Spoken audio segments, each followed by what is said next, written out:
दोस्तों नमस्कार, मेरा नाम शिवम चतुर्वेदी और आप सब लोग देख रहे हैं आज़ाद हिंद आवाज़।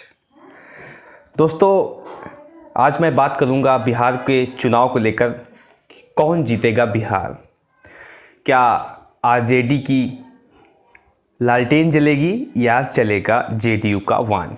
इस चीज़ को आज थोड़ा समझने की कोशिश करूंगा और आप सब लोग को उस चीज़ से रूबरू कराऊंगा कि जिस चीज़ों को, जिन बिंदुओं को लेकर बिहार के चुनाव को लड़ा जाता है और वहाँ की गद्दी हासिल की जाती है, उन सभी चीज़ों को आपको आज समझाने की कोशिश करूँगा कि दोस्तों वहाँ पे कौन सी पार्टी जीतेगी, कि किंग कौन बनेगा, किंग मेकर कौन बनेगा और गेम चेंजर कौन बनेगा। इन सभी चीज़ों को आज आप सब लोग के सामने समझाऊँगा। सबसे पहले दोस्तों वहाँ पे किसी चीज़ को समझा जाएगा बिहार के अंदर और उत्तर प्रदेश के अंदर, खास करके चुनाव के दरमियान, तो वो है वहाँ की जातिगत राजनीति। जो जाति के आधार पर वहाँ पे बंटवारे हुए हैं उसको समझना सबसे ज़्यादा प्रमुख है। सबसे पहले उसे हम लोग थोड़ा समझ लें, फिर उसके बाद मैं आपको समझाऊंगा कि किस पार्टी का कितना ज़्यादा अभी वहाँ पे दबदबा है और इस बिहार के इलेक्शन में वहाँ के लोग किस पार्टी को अपने हित के लिए वहाँ का राजा बना सकते हैं, कि कौन बनेगा किंग। सीधा बात करूँ तो इस चीज़ को हम सब लोग थोड़ा डिटेल में समझेंगे आज। वैसे हमारे सर मनोज कुमार शर्मा जी आप सब लोग के सामने आए दिन इस तरह की डिटेल लेके सामने आते रहते हैं, लेकिन आज एक कोशिश मैंने की है आप सब लोग को समझाने की।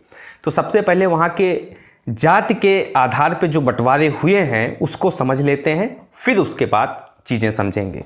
दोस्तों वहाँ पे 82% हिंदू हैं और 18% मुस्लिम वोटर हैं।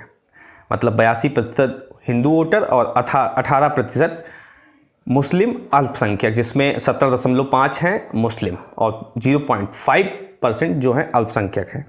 ये तो हो गया धर्म के आधार पर। फिर उसके बाद वर्ग को अगर डिवाइड किया जाए तो 17.5 हिंदू स्वर्ण हैं और 4.5 मुस्लिम फॉरवर्ड कास्ट, यानी 22% के आसपास अगड़ी जात के लोग होते हैं। अगड़ी जात मतलब ऐसे लोग जो संपन्न हैं और जनरल कैटेगरी में आते हैं। दोस्तों हिंदू स्वर्ण का विभाजन की अगर हम बात करें तो 5.5% राजपूत, 5.5% ब्राह्मण और 4% भूमिहार, 2.5% कायस्थ, ये सब लोग वहाँ पे पाए जाते हैं। अभी इन्हीं जाति के आधार पर हम समझेंगे किस तरह से वोट का डिवीज़न होता है, वोटर्स का डिवीज़न होता है और कैसे पार्टियां इन्हें डिवाइड करके रूल करने की कोशिश करती हैं, वो चीज़ भी हम समझेंगे। दोस्तों ओबीसी वोटर वहाँ पे सबसे ज़्यादा पाए जाते हैं। बिहार के अंदर 62% ओबीसी वोटर केवल हैं, जिसमें 13% मुस्लिम हैं और 49% हिंदू हैं। और हिंदू में भी कैटेगरी है जिसमें 34% अति पिछड़ी वर्ग से आते हैं, 12% यादव जो कि खास पार्टी को सपोर्ट करते हैं, अभी उस पर जिक्र करेंगे, 4.5% कुशवाहा, 6% वैश्य और 2.5% कुर्मी। 16% SC ST वोटर्स हैं वहाँ पे, जो कि एक अहम रोल प्ले करते हैं बिहार की राजनीति में। और बिहार में कौन किंग बनेगा उसे उन सभी दरमियानों में, अभी उस पर सब पे बात करता हूँ। दोस्तों अब थोड़ा सा इस चीज़ को समझ लीजिए, जो मुस्लिम वोटर्स हैं और यादव वोटर्स हैं, वो जो कोर वोटर माने जाते हैं वो आरजेडी के माने जाते हैं। आरजेडी से कहने से बेहतर होगा वो महागठबंधन जो बना हुआ है उसके माने जाते हैं। जो 3 प्रमुख पार्टियां बिहार के अंदर हैं, आरजेडी, जेडीयू और बीजेपी, 3 प्रमुख पार्टियां, इनमें से जो भी 2 पार्टी साथ में रहती है, अलायंस में रहती है, सत्ता में वही होती है। पिछले कई सालों से ये चीज़ देखने को मिल रही है और इस बार का भी ऐलान अभी तक यही है कि जेडीयू और बीजेपी साथ में अलायंस करके सरकार बनाएंगे। और ये संभव है, ये होगा कि नहीं होगा, इन सभी चीज़ों पे भी आगे चल के हम लोग निष्कर्ष पे आ जाएंगे, चीज़ें समझ पाएंगे कि ये कितना ज़्यादा संभव है, वो दूसरी बात होगी। अभी इस चीज़ को समझिए थोड़ा कि मुस्लिम वोटर्स और यादव वोटर्स जो हैं कोर वोटर माने जाते हैं आरजेडी के। तो इनकी जो संख्या है, अभी मैं आपको बताया था कि जो मुस्लिम वोटर्स हैं उनकी 18% वोटिंग कैपेसिटी है और जो यादव हैं 12% वोटिंग कैपेसिटी है। मतलब कुल मिला के 30% के आसपास की जो वोटर हैं ये कोर वोटर माने जाते हैं आरजेडी के। तो इस चीज़ को थोड़ा सा आप समझ लीजिए। आगे बढ़ते हैं। कुर्मी वोटर्स जो कोर वोटर माने जाते हैं वो जेडीयू के माने जाते हैं और जो स्वर्ण समाज के लोग हैं वो एनडीए गठबंधन की तरफ रहते हैं। साथ ही साथ जो मैथिली ब्राह्मण हैं और नॉन मैथिली ब्राह्मण हैं उसमें से कुछ लोग कांग्रेस और कुछ महागठबंधन आरजेडी इसमें से बटे हुए हैं, इनके समर्थन में पाए जाते हैं ये सारे लोग। तो कुल मिलाकर जो आरजेडी जो जेडीयू और बीजेपी का गठबंधन है उसकी भी वोटिंग कैपेसिटी काफ़ी ज़्यादा है, उसमें भी वोटर अलायंस की क्षमता है एकत्र करने की। तो इसमें चीज़ें कैसे घुल मिल रही हैं, कैसे चीज़ें निकल के सामने आ रही हैं, वो सारी चीज़ें अभी मैं समझूंगा और आप सब लोग को समझाने की कोशिश करूंगा और आप बेहतर तरीके से आप सब लोग समझ पाएंगे। आप थोड़ा समझ लीजिए सीट का डिवीज़न किस तरह से बिहार के अंदर चल रहा है, क्योंकि सबसे महत्वपूर्ण ये है समझना कि बीजेपी जो पार्टी है वो 121 विधानसभा क्षेत्रों पर इलेक्शन लड़ रही है, जिसमें से 11 सीट अपने अन्य सहयोगी दलों को उसने मुहैया कराया है। जेडीयू 122 सीटों पे इलेक्शन लड़ रही है, जिसमें से 60 सीट दिया गया है जीतन राम मांझी के HAM पार्टी को। ये चीज़ हो गई। तो कुल मिला के 243 सीटों की जो विधानसभा है बिहार के अंदर, वहाँ पे बीजेपी और जेडीयू 50-50 के बंटवारे के आसपास वहाँ पे अपना इलेक्शन लड़ रहे हैं। तो कुल मिला के इन दोनों का अगर अलायंस बनता है तो सरकार बनाने की संभावना ज़्यादा है, अभी मैं बोल रहा हूँ, लेकिन इसके बाद की क्या संभावनाएं निकल के आएंगी उसको आप समझिएगा। जेडीयू का तो हो गया, 122 पार्टियों पे चुनाव लड़ रहे हैं, ठीक है। आरजेडी और कांग्रेस का जो अलायंस है और जो इनका एग्रीइंग बना है कि कितने सीटों पे चुनाव लड़ेंगे, जो रेशियो है वो 144 और 70, मतलब 70 पे कांग्रेस लड़ेगी और 144 पर आरजेडी चुनाव लड़ेगी। कम्युनिस्ट पार्टियां जो हैं 29 सीटों पे चुनाव लड़ रही हैं, जिनमें कोर वोटर जिनके माने जाते हैं भूमिहार उनके कम्युनिस्ट पार्टियों के कोर वोटर माने जाते हैं और ये कहा जाता है कि भूमिहार हमेशा सपोर्ट करते हैं। ये सारी चीज़ें आप लोग को देखने को मिल सकती हैं। साथ ही साथ दोस्तों आपको मैं बताऊं कि जिस तरह से आरजेडी और कांग्रेस का 2019 के लोकसभा चुनाव में सुपड़ा साफ हुआ था, उसके देखते हुए ये कहा जा सकता है क्या 2020 के विधानसभा चुनाव में बिहार के अंदर कोई ऐसा परिवर्तन ये लेके आएंगे जिससे वो फिर से गेम में आ सकें और एक प्रमुख भूमिका साबित कर सकें। ध्यान से अगर देखा जाए जो कांग्रेस की भूमिका रही है पिछले कुछ दशकों में बिहार चुनाव के अंदर, वो कुछ खास नहीं रही। कांग्रेस आरजेडी के साथ अलायंस करती है, महागठबंधन बना के अपना काम निकालने की कोशिश करती है, कुछ खास भूमिका कांग्रेस की नहीं रही।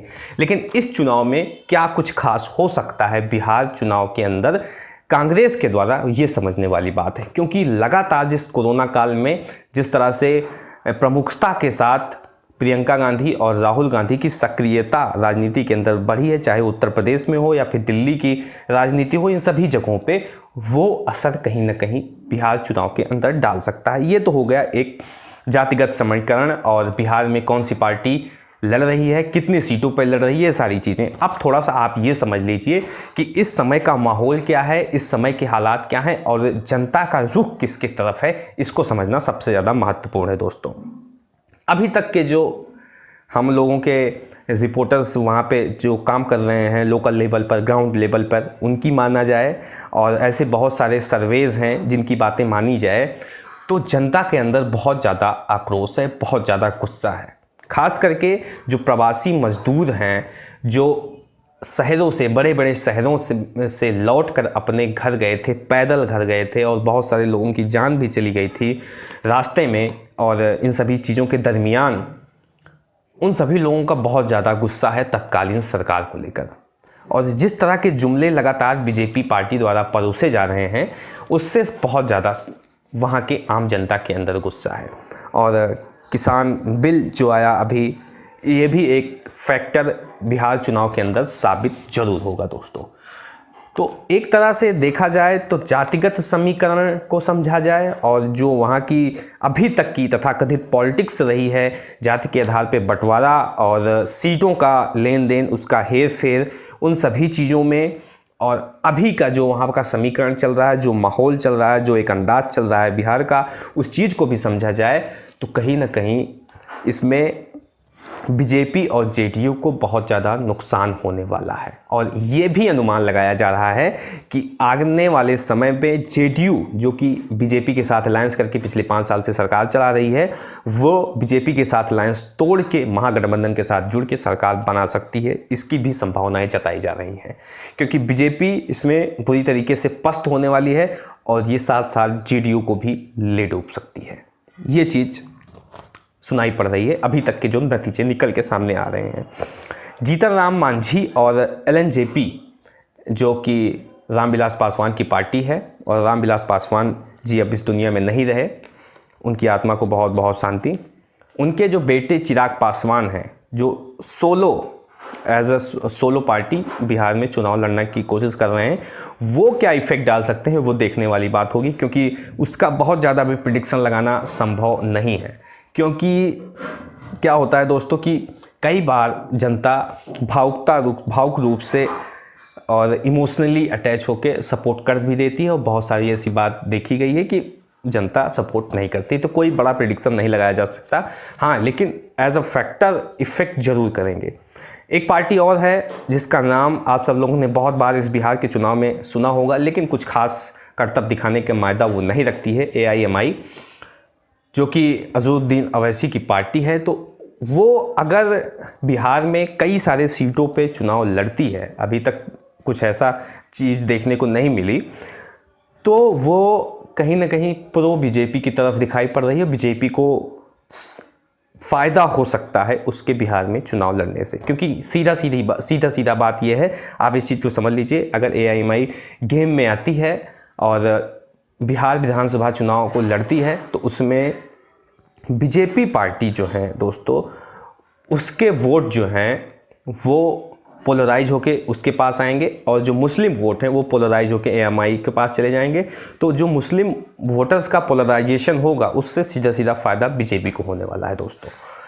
तो इन सभी आंकड़ों को समझा जाए, इन सभी चीज़ों को समझा जाए, तो ये चीज़ कहा जा सकता है कि गठबंधन एक इस बार गेम चेंज कर सकता है और बड़े गेम में आ सकता है। महागठबंधन की बात करूं मैं, आरजेडी और कांग्रेस का जो अलायंस है, और बहुत सारी पार्टियां भी उसके साथ जुड़ी हुई हैं, तो हो सकता है ये गेम में आ सकती हैं। लेकिन इस बात की भी बड़ी संभावना है कि बीजेपी को काफ़ी ज़्यादा लॉस होगा और जेडीयू भी महागठबंधन के साथ जुड़ जाए, इसकी भी संभावनाएं हैं दोस्तों।